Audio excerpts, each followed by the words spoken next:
It is the day that the nightmare ends. At exactly 1 o'clock, we will be making America great again. Good morning. This is your boy Doug. And it is January 20th, 2025. This is the day we all been waiting for. As of 1 o'clock p.m. today, we will be rid of the Biden administration and we will be into the new second time around Trump administration. Things are going to change. Watch your TV, watch your news. Gas should start going down after 1 o'clock. So here we are. The nightmare's over, and I'd like to thank you all for surviving those 4 years of nightmare of trying to deal with a regime that did not love its country. And now here we are. We are back. We are going to respond. We're going to make America great again. Everybody's going to make some money. Everybody's going to be able to go to Walmart again. And I just want to let you guys know, hey, here we go, day one. So I'm in Marietta, in Fairmont, Georgia, taking you guys with me.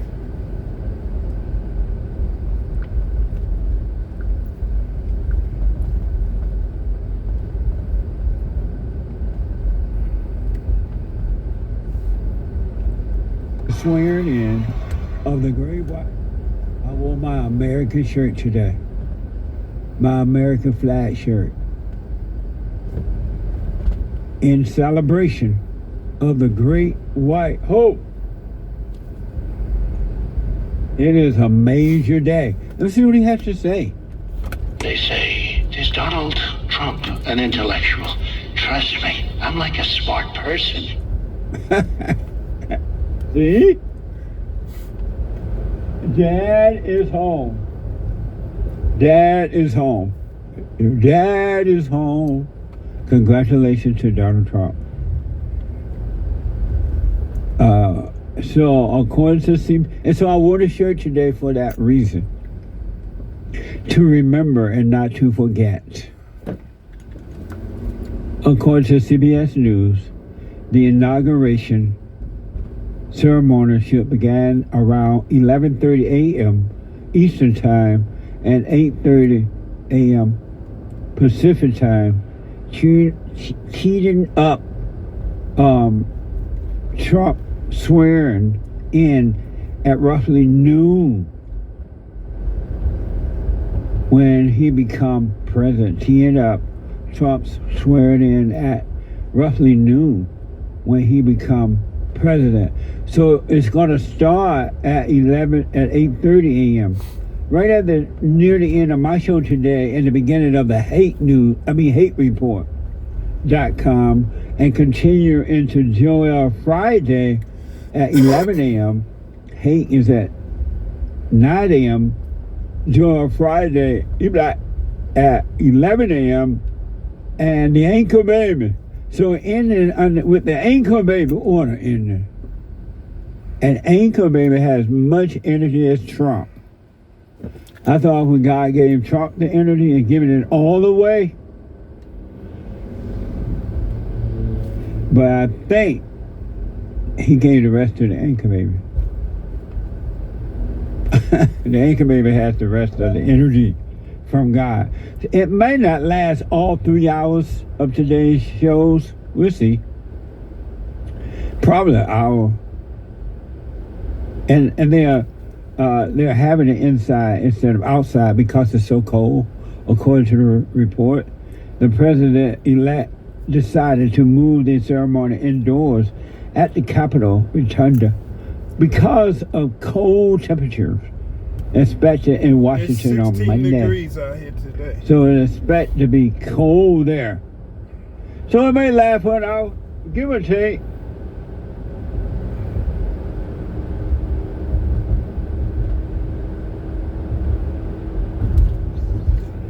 They're supposed to have like a major parade. And you know, after they swear them in or before, sometimes they do a walking thing. I'm not sure if all that's going to happen this time. No, they're not going to do that. Not get nobody. You know, with Milana. So I don't know We'll have to wait and see. I'll let some of y'all know.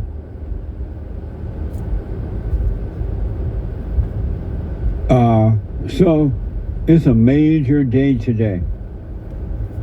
An amazing day. Who would have thought? The liberals, this is a sad day for the liberals today. The right-o Republicans, the Democrats, the liberals. It's a sad day. It's a day of reckoning. What does that mean? It sounds live forever. And so for others, though, it's a day to rejoice. They ran I out shall of lives. rejoice because the Lord has come. Amazing. They had this victory rally, I guess last night. According to Fox News, President-elect Donald Trump outlined his plan for the opening day of the administration during his victory rally in Washington, D.C. on Sunday. So they had this rally last night. What the? Trump said, tomorrow at noon, the curtain closes for 4 years of American decline. Watch this from X.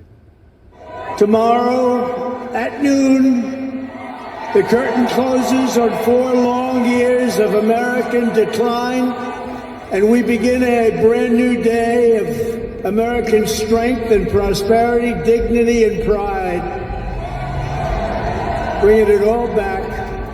Once and for all, we're going to end the reign of a failed and corrupt political establishment in Washington, a failed administration. We're not going to take it anymore. We're going to stop the invasion of our borders. We're going to reclaim our wealth. We're going to unlock the liquid gold that's right under our feet, liquid gold.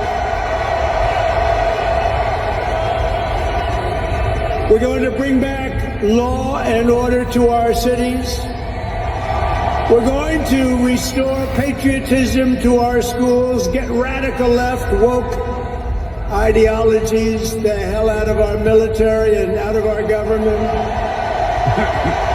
No more DEI. And we are going to make America great again.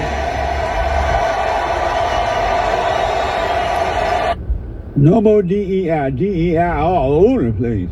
What the?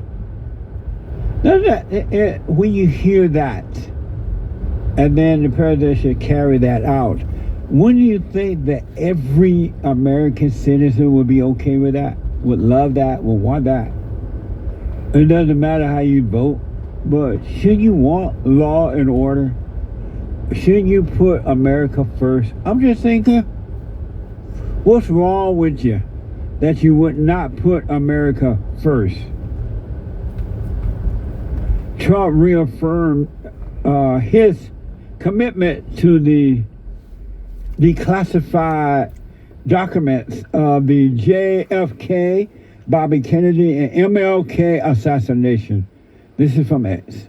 As a first step toward restoring transparency and accountability to government, we will also reverse the overclassification of government documents, and in the coming days, we are going to make public remaining records relating to the assassinations of President John F. Kennedy, his brother Robert Kennedy, as well as Dr. Martin Luther King Jr., and other topics of great public interest. It's all going to be released, Uncle Sam. All going to be released, Everything Uncle coming Sam.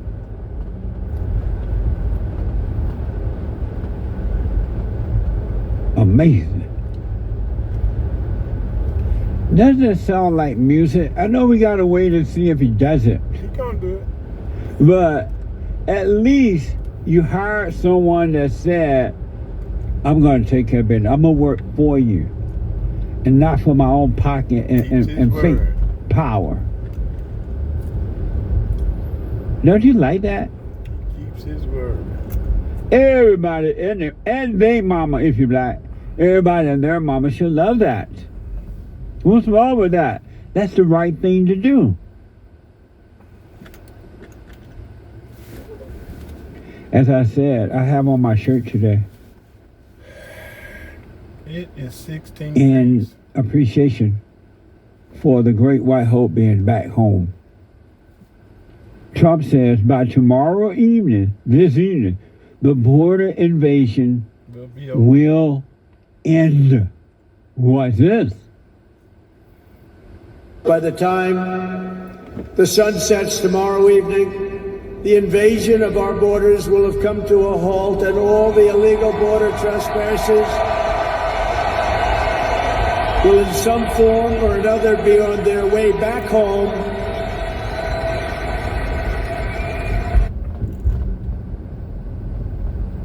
By this evening, today. What the? Oh. By this evening.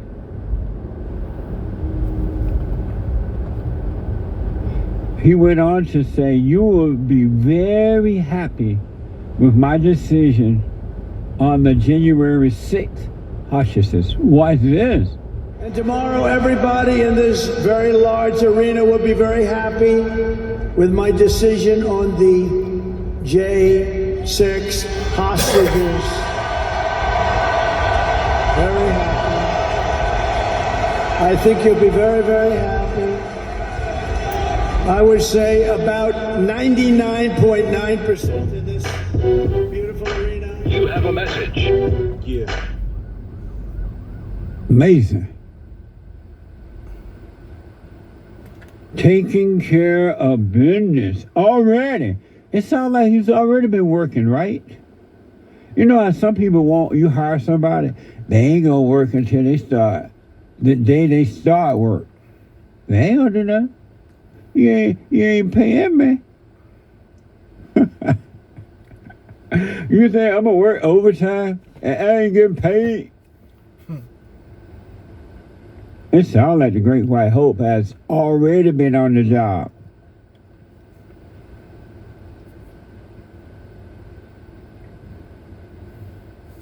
Here's where he discusses the formation of a joint venture between U.S. and TikTok. And as of today, TikTok is back.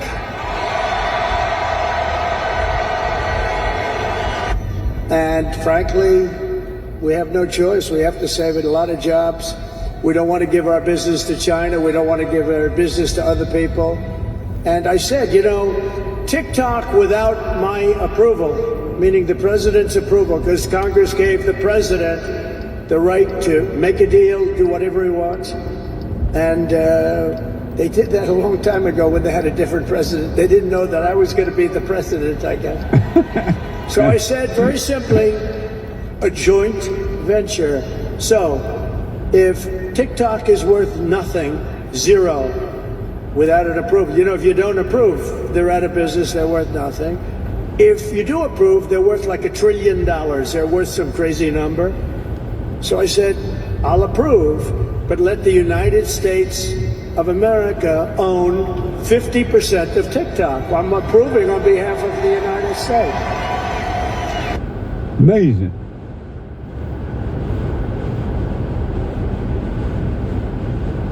Making America great again.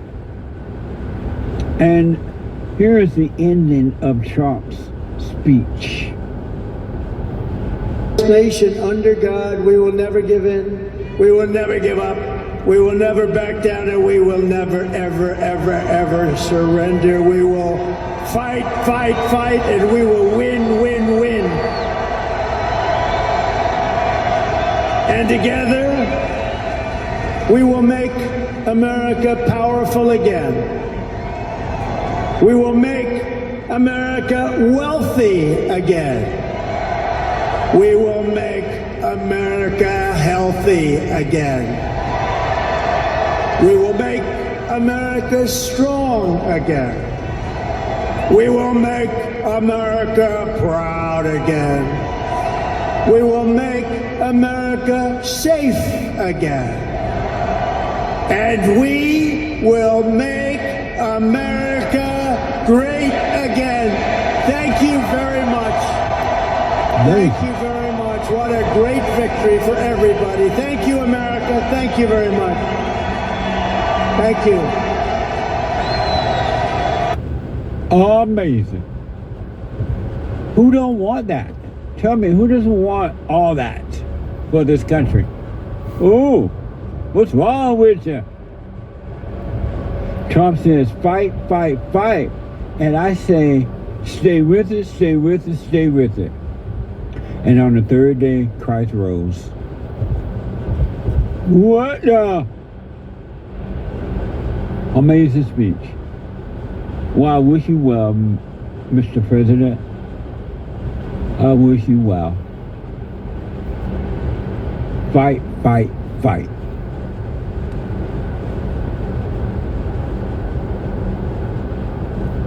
A little later, I'm gonna show you some females. They were protesting. Trump gonna be your president whether you like it or not, and you're gonna love it. Those females who were protesting, you're gonna love it.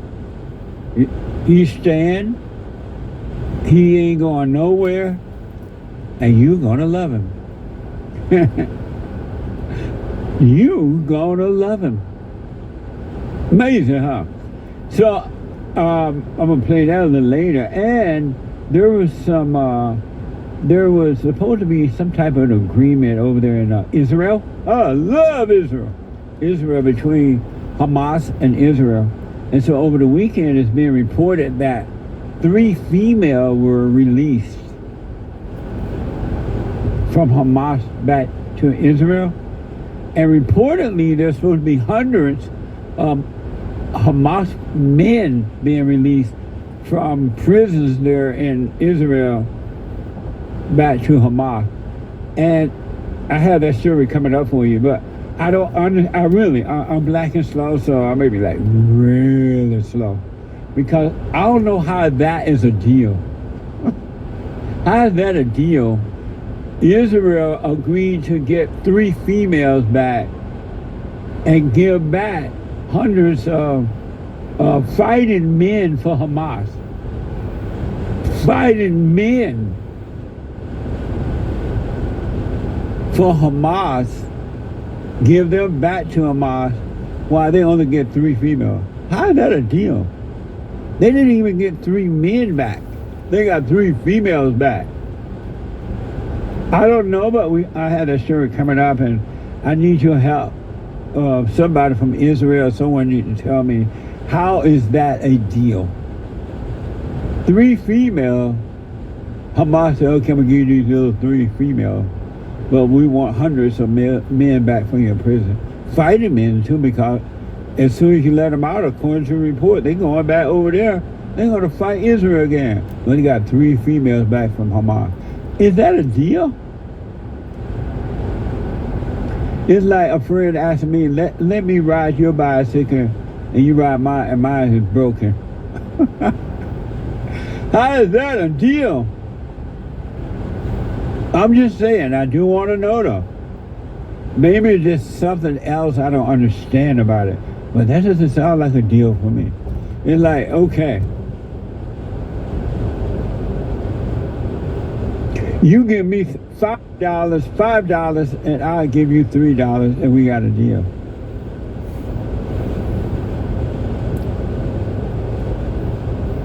I'm just, do you understand that, Nick? Maybe the anchor may understand. How's that a deal? I ain't no art of the deal like Trump, but that doesn't seem, it's the first phase. I know a little bit, but this first phase, if they agreed to that, I have the same reaction as you. Do you really? A little bit, but because the way it goes is there's multiple phases to this, and they're going to release 33. But in this first phase, they released 3, the 3 that you're talking about from the Hamas side, and they're giving them 90 That up ain't there. no deal. But it's gonna end with 33 It's like- hostages being released. It's like white people giving up the country to the blacks, and they say, okay, you let me just participate. But how's that a deal, though? Let's say so Hamas is supposed to get Israel 33 people, Correct. and it's been reported that Israel is giving back 100 and some men. 90 90. from these three. 93 and 33 is still not a deal. It was slow, hard to but get through their own. I heard it was hard to even get through their own the Israel cabinet. And when I read things from the Times of Israel, it says stuff like how many Arabs in Israel agree or disagree with a certain bill. Do you understand what I'm saying? They're all mixed there, and they have liberals there too. in the government. Correct. So it was difficult to get this whole deal passed. But they only had 3. I'm like, all right, y'all can keep those. 3 female. They can't even fight. They can't fight. They can't do nothing. They're gonna get taken back. And then They're gonna become hostages again because we don't have Right. any soldiers. Maybe I'm missing something. I'm not knowing right now if they're wrong or right. I might be missing something. I really do believe it's this. on the deal, but- Oh, my apologies. What? I spoke over you. What thought about you you were saying? done. I was just saying that I really do think it's this difficult political situation But it that ain't BB has that to navigate difficult. over there. It's crazy how politics goes. I don't They know got much liberals in there. about history, and I don't know much about algebra, but I do know 3 and 90 ain't no deal. And then the 3 female plus 90 male, that ain't no deal.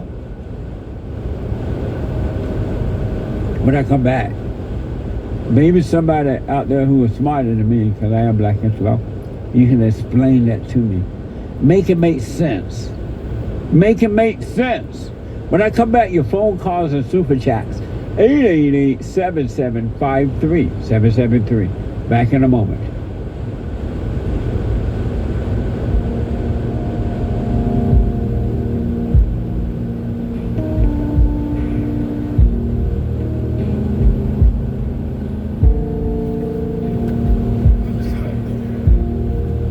Not buy. So in this video, we're going to talk about don't buy these appliances. Now, can we get started first? Because I know everybody wants to know. Do they buy the air fryer ovens? Is that really worth it or not? Well, I feel putting that extra price tag on them is kind of gimmicky. Is it? Yeah, you can buy the special pans to go in for air frying. You can just buy a special pan for a regular oven? Right, a special air fry pan, and that's usually Okay. the case. They run different convection fan speeds that they'll put in there, saying it's an air fry Okay. option. Okay. But the running joke amongst appliance repair is the last year's 400 degree convection bake is this year's 400 degree air fry. Air fry. Okay, so it's just a convection oven is all It it more or is? less is. There might be some quick hotter flashes of temperature control Okay. in programming, but really if you buy the air bake rack or pan with that allows that air to move in between on both sides of the food, the air bake option is just as good on your convection. So if you have a regular oven, can you just buy that special pan and it'll work? Yeah. Usually the pan does not come with those ones that are labeled air bake anyway, or air fry. You have to buy Okay. a pan anyway. Okay, so guys, I'm going to look that up and see if I can find one. And if I do, I'm going to put a link in the description below because I would love that. Yeah. Because I don't really like our little air fryer very well because it Limited just, size. yeah, you just can't do really that much with it. But I mean, it's okay for 1 or 2 items, or if you're single or something, it's A couple fine. of But yeah. mozzarella sticks. Okay, so next, this is the big one. What appliances do you stay away from? It is a big one. Any brands that are a no-go? I'm getting ready to order appliances, so I really need this. So what brands do we stay away from? Well, almost to sound patriotic I suppose. You know, just kind of stick with American-made or avoid the non-American stuff. The biggest one that I shy away from is GE stuff, and that is if you look at the GE insignia on a parts box or something, it says a hire company underneath it. That is a China-owned company. They bought it a few years ago, and they basically announced that they weren't going to do appliance development from that point forward. They got rid of the light bulb division and kept the same designs as were always used by GE or were in existence 5 years ago. And they've made some software changes and firmware changes, but that's about it. They are getting a higher percentage of plastic parts. You know, they're almost hard graining a planned obsolescence into these GE appliances. So they're planning for them to break down. Absolutely. That keeps you in business. Yeah, it does, but we get tired of the same problem always. Yeah. When my service manager can diagnose it over the phone for a customer long before we ever get there, it's the same problems over and over and over. So GEs are the most problematic? I think they are, yeah. And they're the most expensive to buy parts for once they break down. Okay. But I see these new units leaving people high and dry all the time. The dishwashers, they don't wash worth a darn right from the factory. The washing machines, they break down, they don't wash properly, or their pumps are bad, or their doors are warped so they don't hit the switches and make them operate. There's all kinds of problems with them. There's also a number of things that don't have part numbers with GEs. So if you have, what I see is I do warranty work for some of the big name companies out here, and there'll be like a semi-load of Hotpoint or GE washing machines or dryers that are brought in, and somebody with a forklift damaged one of those units externally. You know, an aesthetics problem, it might be still working, but there isn't a part number for the cabinet, and it's totaled right there on the spot because they can't replace the damaged part and they don't want to sell it damaged. So it's a complete wash. It's totaled right there on the spot. Is there anything else? I think you were telling me Samsung's not that great when you were talking about... Samsung isn't that great. They're rough because they don't like servicemen who aren't dedicated to them. So if you were to have a Samsung appliance breakdown here under warranty standing, you would have to fly in to get an actual warranty repair on that. And that's where so many people really turn their noses up. I don't want to fly in a technician from Denver to get my fridge fixed scenario. Oh my. So then they are hard to get parts for. There's oftentimes where I'll go to fix one and I will ask the customer to call Samsung and say, this is the part number, I need this sent to me. And they can get the part easier than I can because Samsung doesn't like me working on other name brands. The other one is LG. That was my next question. I was wondering about I tread kind of lightly on LG because they're so cheap. Some of them are, yeah. There is some LG stuff that I like. Okay. What I don't like is warranty handling. From my angle, they've been a little rough to deal with. Okay. For the customer, I think they do fine, as long as you're in warranty period. You get a day pass warranty, you're done. Same with GE. Okay. GE is going to give you the most trouble. You must clear a warranty call with them first. You can't have me come and fix it and then expect to get it paid. They won't work that way at all. So if your refrigerator dies and it's a GE, you have to call GE first. Yes. And then wait for them to dispatch me. Yeah. Oh, how long does it take for them to get people out? It varies. There's it can be same day. Sometimes we'll get the dispatch. Sometimes it'll be 2 weeks. Oh my. And if you don't go through the exact hoops that they have laid out, they won't pay it. Okay. LG can get sticky, although they're fair. You know, they'll let us take care of some warranty stuff.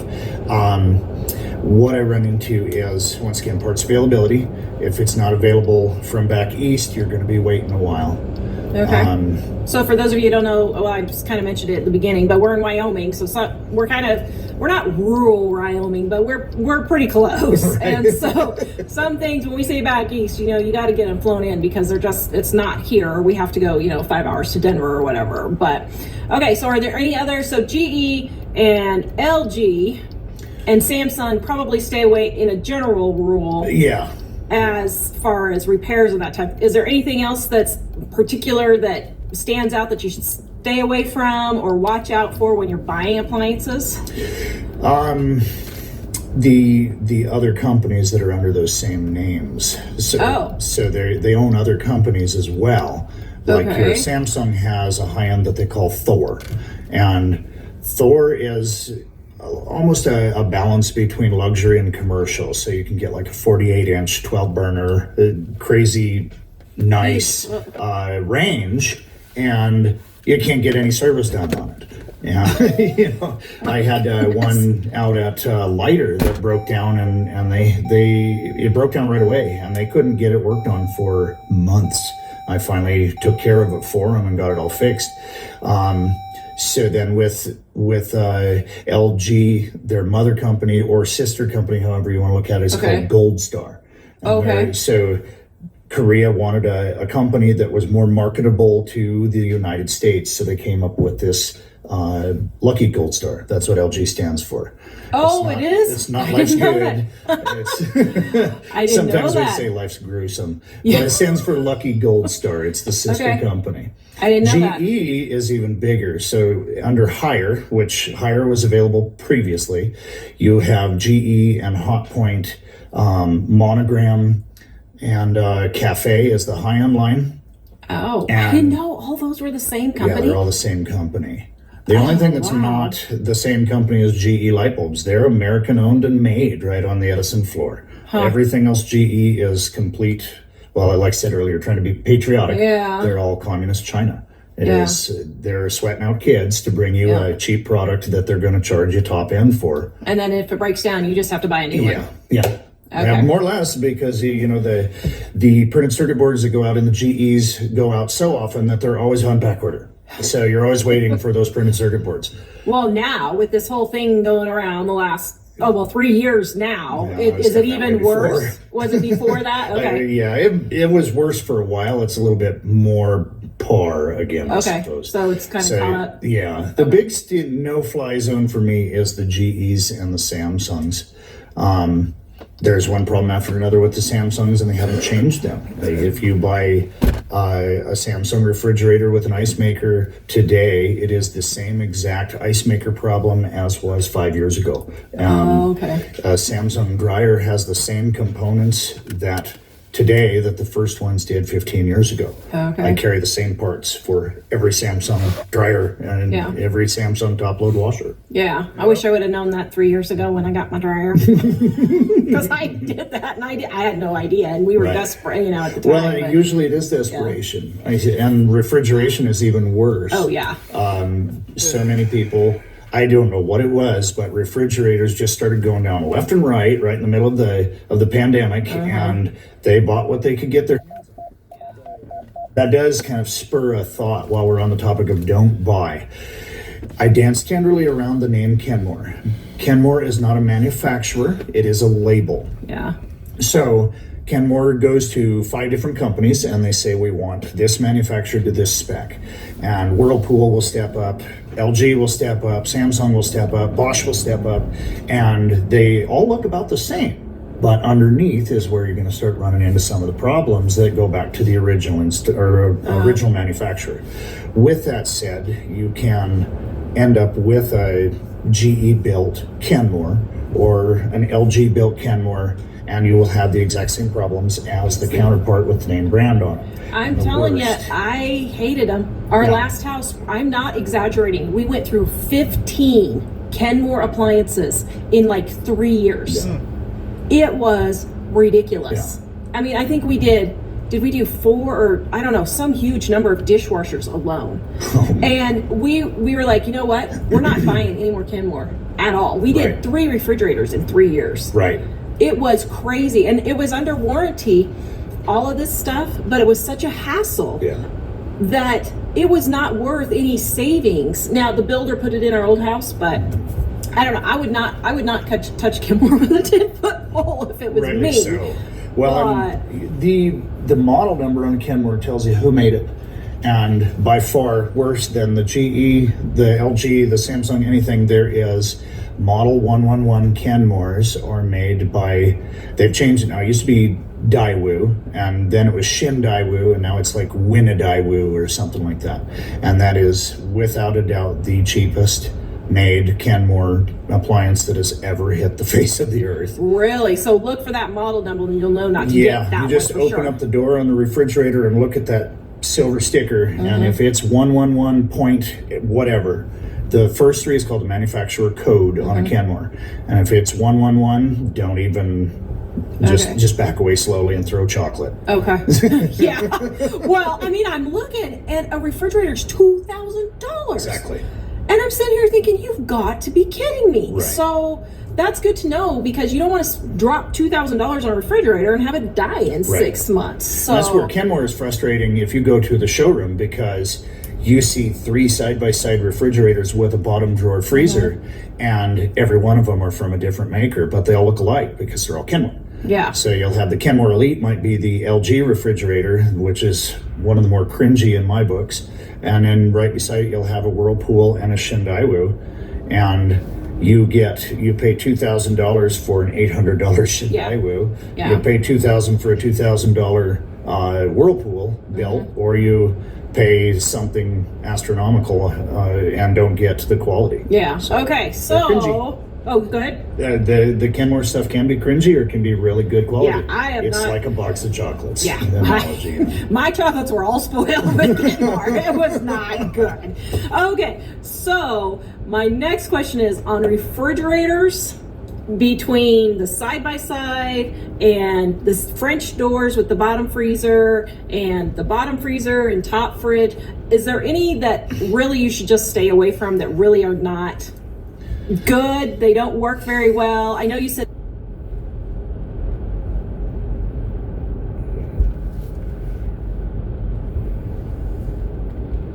really, I know everybody loves their ice makers, but you were telling me before those are one of the first things that fail. Is there anything Usually. aside from the ice makers, or like the style, is there one that's better than the other, or? You know, I think the style itself comes down to preference. Okay. You have your garage refrigerator, as they call them, the avalanche style, Avalanche with the freezer. top mount freezer and everything attacks you when you open the door. You have the bottom mount freezer, single door, or the bottom mount freezer with the French door. Every one of them has their pros and cons. Knowing that cold air falls, the convective design of a top mount freezer is, physics says that's your more reliable. You have a single fan that moves everything. It's a simplistic design. Okay. You have possibly an ice maker built into the freezer, and it dumps into a tray in the freezer. I like that. Where I run into problems, number 1 is ice makers, number 2 is dispensers. Yeah. So I always In my discourage, experience. I always Every time discourage the ice dispensers maker. in the door. And an ice maker in the door is even worse, because you have possibly electronics right there in the door for your dispenser, maybe even touch panel controls. Your ice maker is right there. It's going to melt and possibly short out the electronics. So when I do a recommendation on a refrigerator, I say, don't do the GE and don't do the LG, because they'll leave you high and dry. But avoid the ones with dispensers in the door, just because you're doing away with a whole handful of problems that will never pop up if they're not there. Yeah. Every single fridge that has failed, it's been the ice maker. And it's always been a mess. It leaves water all over the floor because the ice doesn't stay in there, or the ice melts for whatever reason. And that has always been our number 1 problem. As a matter of fact, our next fridge, we're not even getting an ice maker in the door. Yeah. We'll get an ice maker if it goes inside the freezer, but not in the door. I'm like, you know what? I'm done with that. I'm tired of cleaning up ice off the floor. Right, Drives absolutely. me nuts. Yeah. Where it seems like all we have to do is just keep towels on the floor, mopping up water all the time. Right. So, Yeah. Okay. Well, and I personally like the ice maker built in the freezer. That way you know that it's right there, it's going into a tray, it's simple. Yep. If I have an ice maker failure in one of those, I loosen 2 screws, take one out, and unplug it and replace it with a new one, and away we go. It's pretty fast. That's good to know.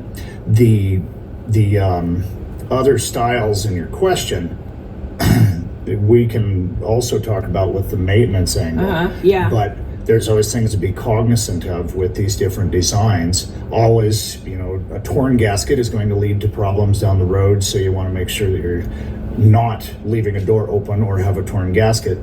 French door designs are going to have much greater gasket surface area.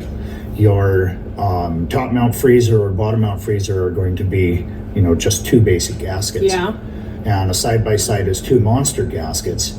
I personally don't like working on side-by-sides as much. There was one called a side-by-wide. The door was shaped like that. So you had a wide top fridge, narrow bottom fridge, wide bottom freezer, narrow top freezer, and they were all right to work on. It was just an odd-shaped door. Yeah. But I never heard of that one. Yeah, they're an interesting design. I haven't seen one in a while. Okay. But traditionally, the side-by-sides are a little harder to work. Okay. Just because you're in there like this, trying to work in the freezer where the magic happens. Yeah, and that takes longer too, so you're spending more time doing it too. So, all right, so you were telling me to get the simplest refrigerator or whatever appliance that we can, not the smart. Now it's so cool being able to touch the door and seeing what's in there, but you're saying don't do that? Yeah, the smart enabled stuff is more electronics that can go wrong. I've been to many service calls for Wi-Fi receiver boards and Wi-Fi antennas that have failed. The best Wi-Fi or smart option I've seen is an oven you can preheat from your phone when you're headed home to bake that DiGiorno, But the only... I would think by the time you change your clothes, your oven would just be preheated. That's about it. It's absolutely. Okay. But the smart stuff is just more to break down. And then oftentimes they're laced together with touch screens, capacitive touch panels that are more prone to go out, warpage from heat. The less electronics around the oven area, the better. So it's just better to avoid that scenario altogether if you can. It's more simplistic, just like avoiding the ice maker in the door or the dispenser in the door. You're doing away with more of those problematic points by not having those smart options. That makes sense. Right. Okay, so the other thing was all the bells and whistles break. So what would you consider a bells and whistles that people think they have to have, but really they break a lot? What would be an example of that? Let's see here. What is the most common one that I see? Aside from the computer board, right? That would probably be the number one, I would think, from what you're saying. It just about is, yeah. That's your number one thing. Your dispensers on on them, the touch panels, and the big digital readouts, and the things that are susceptible to moisture. So I deal with. There were some refrigerators that had your touch panel right there at the dispenser, and then the ice would leak, and there was another panel down here, a user interface down here, so it would leak and short that out and end up shorting the entire system. Do engineers really use refrigerators? Yeah. I mean, you have to wonder, because it's just common sense, right? But I don't know. Yeah, I could see the panels breaking on that. Okay, so you were telling me top-loading washing machines aren't the way to go anymore. Right. They're not all they're cracked up to be. They've detuned them so much because of government restrictions on energy consumption, and they have gone to cheaper and cheaper products. Your old washing machines used to take a tremendous amount of water volume, and they had good action in there that would wash the clothes heavily. They had suspension or support from underneath. The new ones, they're rods and springs hanging there. So the more weight you put in them, the more they sag and get bent up. And they're doing away with agitators on a lot of these. The wash plate is great for a tiny, delicate load, but it doesn't do larger loads worth darn. And when you have a top load washer that can only handle the weight of about 8 towels with a little bit of water, it's not very effective. Yeah. So your front load washing machine is going to be the better bang for your buck. Okay. Now you can go a cut above. There's Speed Queen top loaders that are. They just kind of thumbed their nose at the HE stuff and said, we're going to make a quality product. It's all steel. It takes 2 people to move it. and it uses a lot of water and a lot of power. So if you're okay with that consumption, the Speed Queen top loader is about the best one on the market anymore for a top load. Okay. Everything else is way below par. Okay. So unfortunately, we're coming down to front loaders, although they're doing better with not molding, not stinking. So they're a little better to work with. Yeah. You're not going to beat the action of a front loader. So don't buy the top loaders anymore. It's a losing game. Okay.